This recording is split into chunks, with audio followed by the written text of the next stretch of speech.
الذي جعل الليل والنهار خلفة لمن أراد أن يذكر أو أراد شكورا أشهد أن لا إله إلا الله وحده لا شريك له له الملك السماوات والأرض ولم يتخذ ولدا ولم يكن له شريك في ملكه وخلق كل شيء فقدره تقديرا أشهد أن محمدا عبده ورسوله أرسله شاهدا ومبشرا ونذيرا وداعيا إلى الله بإذنه وسراجا منيرا اللهم صل وسلم وبارك على هذا النبي الكريم إمام المتقين قائد المجاهدين نبينا وإمامنا وقدواتنا وأسواتنا وقرة أعيننا محمد وعلى آله وصحبه وجنوده وأنصاره ومن أحيا سنته وسلك سبيله ونهج منهاجه وجاهد جهاده إلى يوم القيامة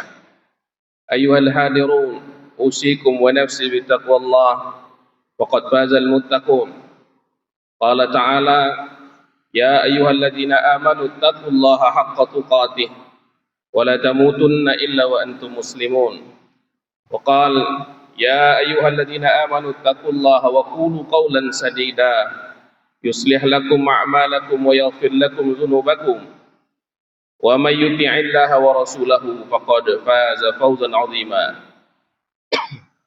Hadirin jemaah Jumat yang dirahmati Allah Subhanahu wa taala, kita memuja dan memuji Allah Subhanahu wa taala atas segala karunia yang masih diberikannya sampai saat ini kepada kita. Apa-apa yang kita sadari dan bisa kita sebutkan, maupun apa-apa yang tidak pernah kita sadari namun terus menghampiri kita setiap saat atas kasih sayang Allah Subhanahu wa taala. Pertama sekali yang kita syukuri adalah karunia kehidupan ini, baik kehidupan fisik kita maupun kehidupan hati dan pikiran kita.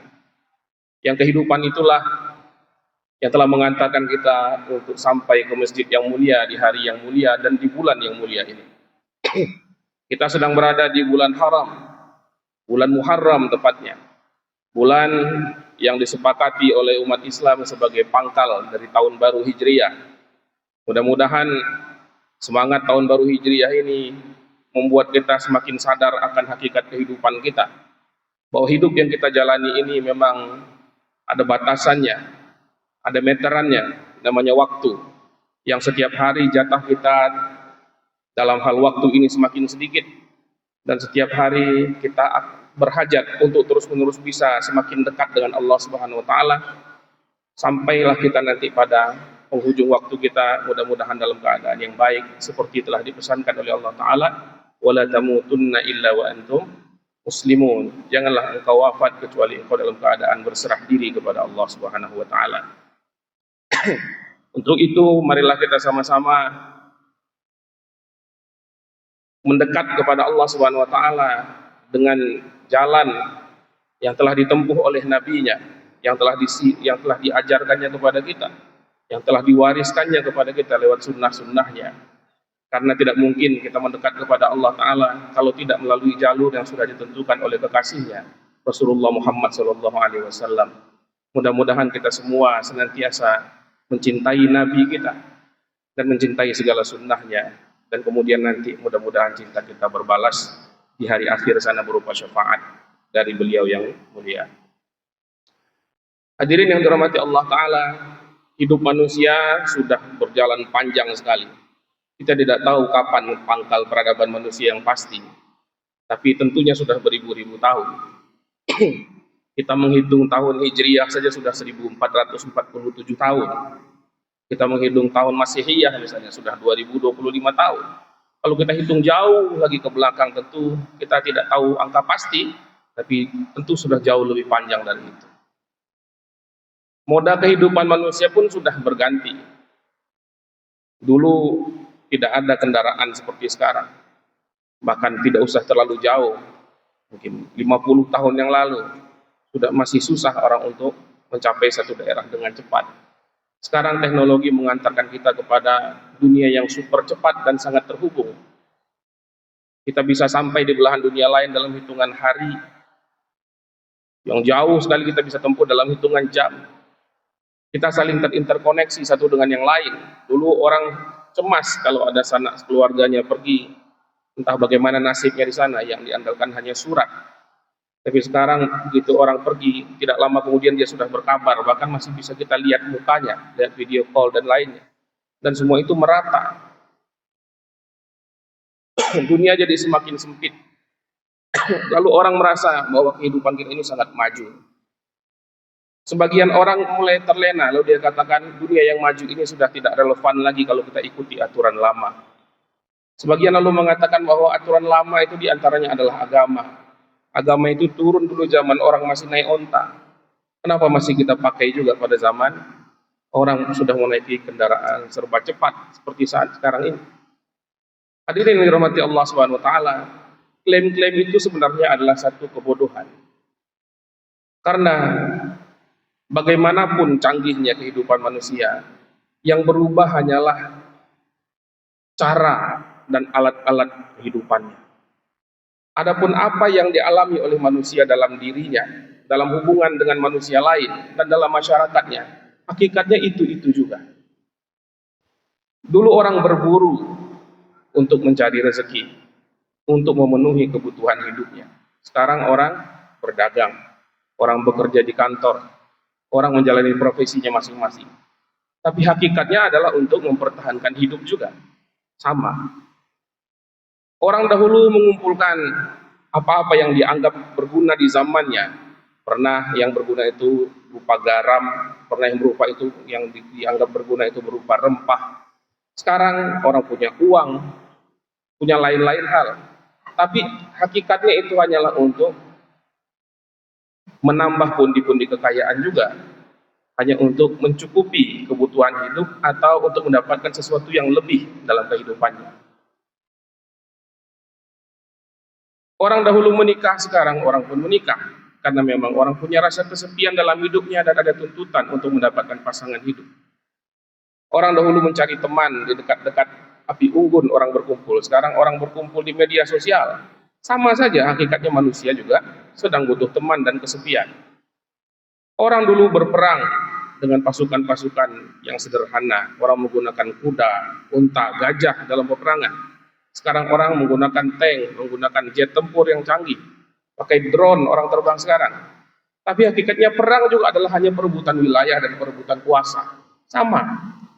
Jadi apa yang ada dalam batin manusia, hubungan antara satu manusia dengan manusia lain, dan apa yang terjadi dalam komunitasnya, pada hakikatnya adalah sesuatu yang tetap saja. Manusia itu butuh untuk mencukupi dirinya, manusia itu punya ambisi untuk mencapai apa yang lebih daripada kecukupannya. Manusia ingin beraliansi, manusia ingin berkelompok dengan orang-orang yang sepaham dengannya. Manusia itu bermusuhan kadang satu dengan yang lain. Manusia punya ambisi dan itu sajalah masalah kemanusiaan. Jadi aturan-aturan yang telah diturunkan oleh Allah Subhanahu wa taala untuk menjawab itu semua pada hakikatnya akan terus berlaku sepanjang zaman. Akan terus kontekstual, tidak akan kehilangan daya aturnya kepada manusia. Tidak akan kehilangan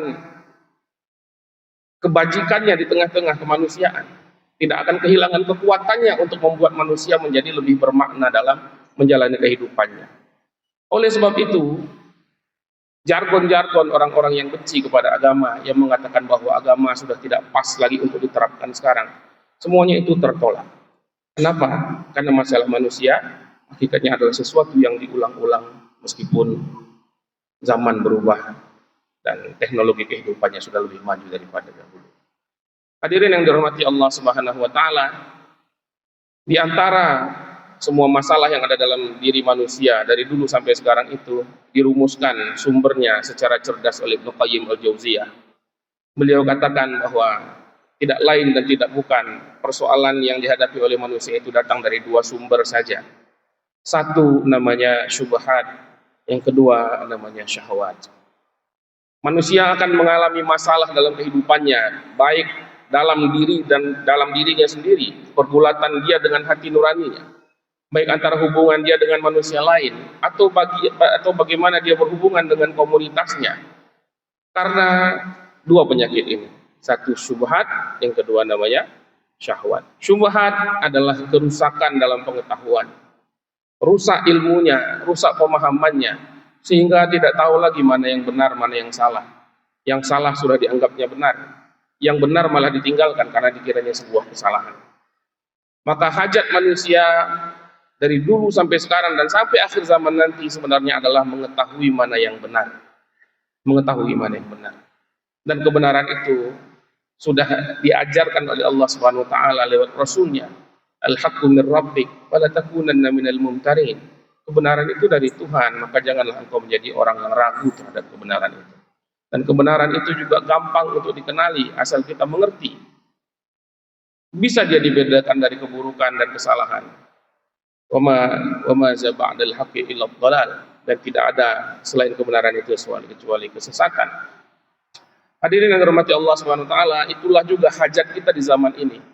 Era kita adalah era kelimpahan informasi, era information overflow, era di mana kita didatangi oleh kabar yang bertubi-tubi kepada kita.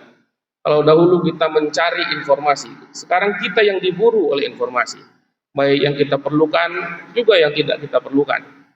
Bagaimana kita bisa memfilter itu semua, menyaring itu semua, agar bisa mengenali mana yang perlu kita ikuti, agar bisa membuang mana-mana saja yang tidak berguna dan tidak bermanfaat, bahkan kontraproduktif dalam hidup kita, adalah dengan ilmu. Maka hendaknya kita banyak-banyak berdoa sekarang ini, Allahumma arinal haqqa haqqa warzuqna ittiba'ah wa arinal batila batilan warzuqna ijtinabah. Ya Allah, berikan kepada kami satu visi, satu pandangan untuk bisa melihat kebenaran sebagai kebenaran, dan berikan kami sanggupan untuk mengikuti kebenaran itu. Berikanlah kami juga cara pandang yang bisa membuat kami memandang sesuatu yang salah itu sebagai sebuah kesalahan, dan berikanlah kami kekuatan untuk menjauhi segala yang salah-salah itu. Hadirin yang dirahmati Allah Subhanahu wa taala, tidak cukup hanya tahu saja, tapi yang kedua kita juga harus mau.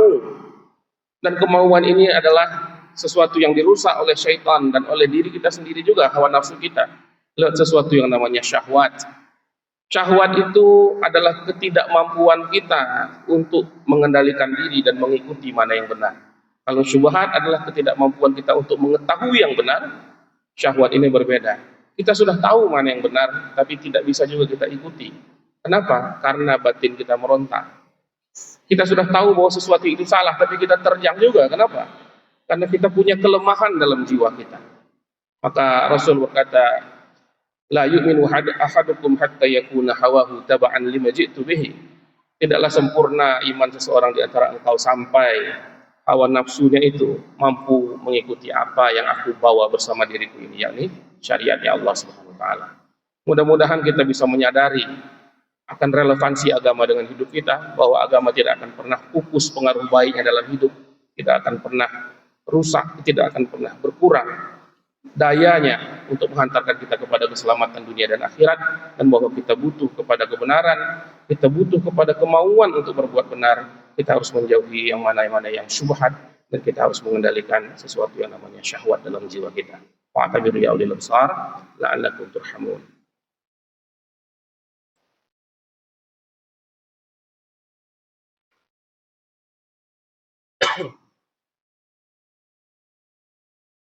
Alhamdulillahilladzi bi ni'matihi tatimmus shalihat wa bi rahmatihi tatanazzalul khairati wal barakat wa bi qudratihi tatahaqqaqul maqasidi wal ghayat. Allahumma shalli ala Muhammad wa ala ali Muhammad. Ayyuhal hadirun, ittaqullaha haqqa tuqatih wa la tamutunna illa wa antum muslimun. Qala ta'ala, ya ayyuhalladzina amanu ittaqullaha wal tanzur nafsum ma qaddamat lighad wattaqullaha innallaha khabirum bima ta'malun. Hadirin yang dirahmati Allah Subhanahu wa taala, kebenaran itu sudah mutlak dan diturunkan oleh Allah Subhanahu wa taala lewat lisan nabinya sejak dahulu kala. Kita bisa mengenalinya dengan mudah dan kita bisa mempelajarinya apabila kita ingin. Tapi kita bisa juga menolaknya kalau kita mengikuti hawa nafsu dan kesombongan di dalam dada kita. Hakikatnya hidup adalah pilihan, dan kita dibebaskan oleh Allah Subhanahu wa taala untuk menentukan mana-mana pilihan kita. Maka pilihlah sesuatu yang akan menguntungkan kita di dunia maupun di akhirat. Kalau kita harus berpihaklah kepada Allah karena Dia yang Maha Kuat. Kalau kita harus mengambil sisi, bersisianlah pada sisi yang ada di situ Nabi Muhammad SAW, karena Dia adalah makhluk yang paling disayangi Allah Subhanahu wa taala. Janganlah kita menentang Tuhan, janganlah kita melawan Nabi kita, karena sekuat apapun kemampuan yang kita miliki, secerdas apapun pikiran yang kita punyai, itu bukanlah apa-apa. Kita tidak akan pernah bisa melawan yang maha kuat, yang maha mulia, yakni Allah Subhanahu wa taala. Maka jangan menjadi orang yang nekat untuk menghantam syariat, untuk melanggar aturan. Jadilah hidup ini sebagai hidup yang baik-baik saja. Taatlah kepada Allah Subhanahu wa taala. Marilah kita mengikuti apa-apa yang diajarkan oleh Rasulnya semampu kita, dan kita tinggalkan semua yang dilarangnya sejauh-jauhnya, dan itulah yang namanya takwa, dan takwa itulah sebaik-baik bekal untuk kehidupan kita sekarang maupun yang akan datang. Innallaha wa malaikatahu yusholluna 'alan nabi ya ayyuhalladzina amanu shallu 'alaihi wa sallimu taslima. Allahumma shalli 'ala Muhammad wa 'ala ali Muhammad kama shallaita 'ala Ibrahim wa 'ala ali Ibrahim wa barik 'ala Muhammad wa 'ala ali Muhammad kama barakta 'ala Ibrahim wa 'ala ali Ibrahim fil 'alamin innaka Hamidum Majid. اللهم اغفر للمؤمنين والمؤمنات والمسلمين والمسلمات الأحياء منهم والأموات برحمتك يا أرحم الراحمين. اللهم املأ قلوبنا باليقين، ثبتنا على هذا الدين واغفر لنا وللمسلمين. اللهم أرنا الحق حقا وارزقنا اتباعه، وأرنا الباطل باطلا وارزقنا اجتنابه. ربنا فتقبل دعاء. اللهم ربنا لا تدع لنا في مقامنا هذا ذنبا إلا غفرته، ولا هما إلا فرجته، ولا دينا إلا قضيته، ولا ضالا إلا هديته، ولا جاهدا إلا علمته، ولا حاجة من هوائج الدنيا والآخرة إلا قضيتها يا أرحم الراحمين. اللهم انصر المسلمين، اللهم انصر المستضعفين في كل مكان، في مشارق الأرض ومغاربها. اللهم انصر المجاهدين في فلسطين وفي كل مكان. اللهم أيدهم وانصرهم نصرا عزيزا يا رب العالمين، يا عزيز يا غفور يا ذا الجلال والإكرام. ربنا آتنا في الدنيا حسنة وفي الآخرة حسنة وقنا عذاب النار. سبحان ربك رب العزة عما يصفون وسلام على المرسلين والحمد لله رب العالمين. قوموا إلى